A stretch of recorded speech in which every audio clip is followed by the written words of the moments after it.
Bomb Retake, an essential part of a team's strategy in Search and Destroy, in which the defending team re-engages the bomb site in an attempt to defuse the bomb previously planted by the offensive team.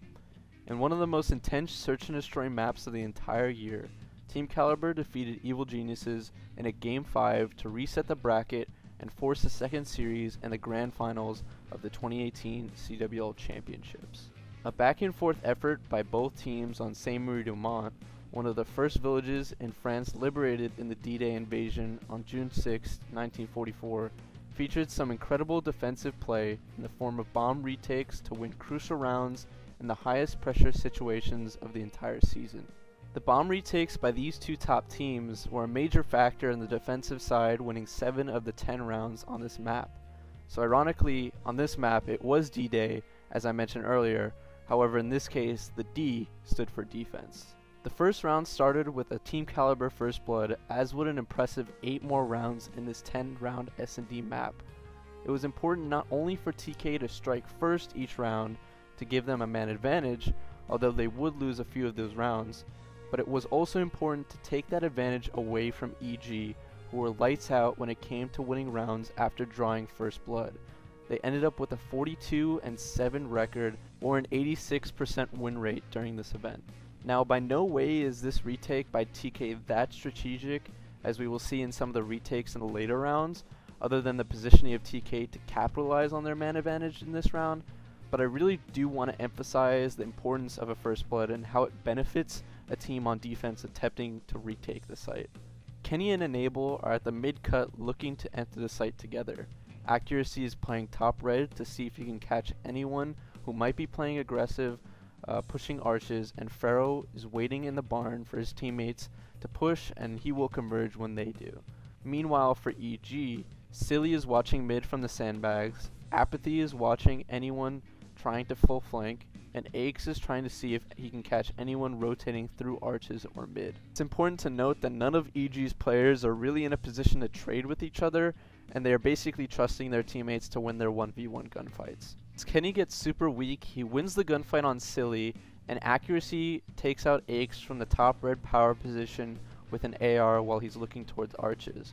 From there, Apathy rotates back towards the bomb and is alone in a 1v4 situation that's pretty much impossible for him to win. So again, nothing so strategic, but it does show how a man advantage can help so much in a retake situation. As you saw, Kenny and Enable both pushed through the mid-cut, got that kill on Silly, and then they were in a 4v2 situation. So from there, it's their round to lose. Round 2 features a very smooth and tactical 4v4 retake by EG. TK plants at A with Pharaoh set up near Winery, Accuracy looking mid-cut from the left of the bomb site, Enable looking mid-cut from the right of the bomb site, and Kenny watching the flank. TK appears to be in a crossfire setup watching mid-cut, but EG is going to interrupt this with a well-timed smoke grenade by Apathy top red. By taking away Accuracy's angle, this turns into a 2v1 peek by EG where they only need to watch one angle, towards Enable. As Aches and Silly peek towards that right side of the site, as soon as the smoke pops, Enable needs to win a gunfight versus both Aches and Silly. Aches wins the gunfight, then they both go around the smoke and look towards the other side where Accuracy was previously.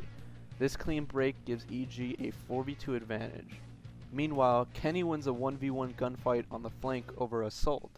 There is some miscommunication here from EG, as Apathy goes looking for Kenny, forcing a 1v1 gunfight, while Silly and Aches look towards Winery for Pharaoh. In hindsight, this should not happen. You do not want to be searching for these 1v1 gunfights in this situation with no trade available when you're up 4v2 man advantage. It turns out that Kenny wins another gunfight on Apathy, making it a 2v2 situation. Again, a very costly mistake for EG that could have cost them the round, but they end up clutching anyways. Silly is finally able to take out Kenny in another 1v1 fight, and it is now up to Silly to cover Aches as he defuses the bomb with 10 seconds left. If he loses this gunfight, then EG will lose the round since Aches needs to stick the defuse. Silly clutches up and EG wins the round. Again, a clean initial break from EG that almost turns into a disaster with 1v1 gunfights with Kenny, but a successful retake nonetheless. In round 4, we see a 3v3 retake by EG as they once again converge on a planted bomb by TK at the A site.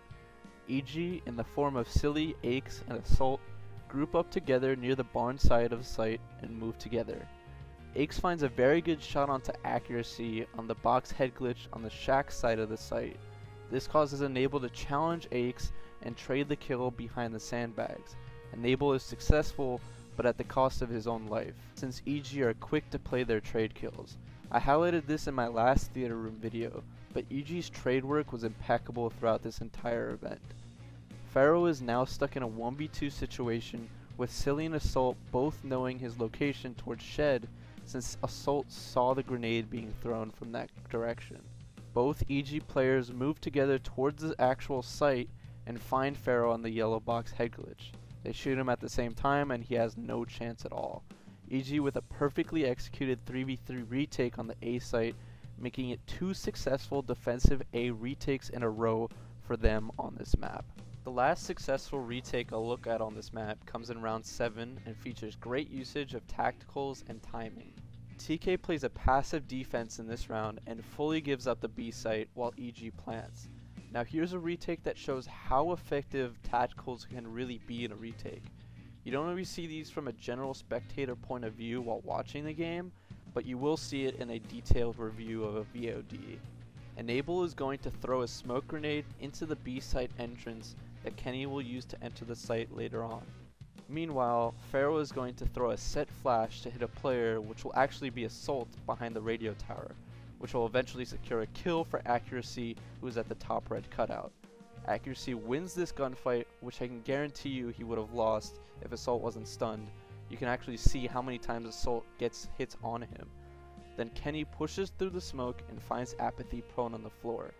Enable's smoke allows Kenny to actually push for this kill without being seen by anyone directly on the bomb site. In this case it's Silly, because it actually blocks Silly's angle. Timing is also key here because all of these actions happen within seconds, so it's very hard for EG as a team to react. Silly actually ended up looking top red cutout to kill Accuracy to try and trade Assault's death, but he's ultimately converged on by all 3 of TK's other players, Pharaoh, Kenny, and Enable.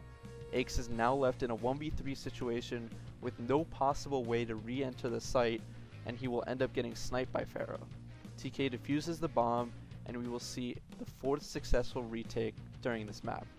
Whether it's capitalizing on a man advantage, using utilities and timing to break a team's setup, or effectively working together and trading efficiently, a bomb retake is crucial for teams at the elite level to work on and perfect as the game progresses.